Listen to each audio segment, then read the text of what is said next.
more. Good morning, Katie. This is usually not a popular topic among the Daybreak crew, sleep, but this weekend sounds good. Yes, this weekend will be very popular. I'm going to take an educated guess and say that you two probably do not get enough sleep.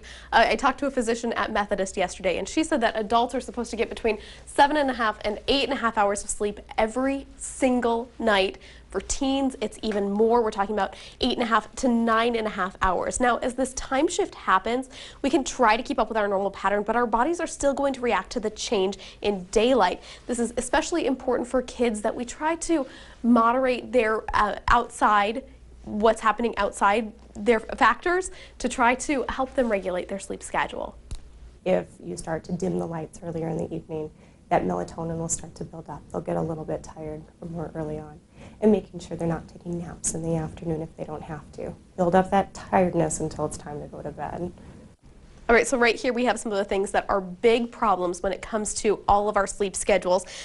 Outside of the beer, these three are big things that we're talking about for teens. We're talking about phones, tablets, and caffeine. All of these things are things that we should avoid. The caffeine, definitely, we should lay off earlier on before we try to go to sleep.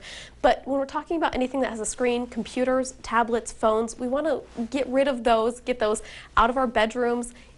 Get away from them at least half an hour before we try to go to bed. I know that's very difficult, and I know many adults are very, very guilty of this as well. But even books and reading, Dr. Northam recommends that we keep those outside of the bedroom too, that we leave the bedroom as a place for rest, and when we go there, it's time to sleep. Reading? I'm shocked at that. Right, she says says what we send our that's kids what we do to before bedtime. She says if it's time to read, maybe step outside, go to the living room, go somewhere else, and realize that it's a place for somewhere else. Recognize that there's stress and there's a lot of activity that happens in our minds when we are reading or when we're on our tablets or our phones.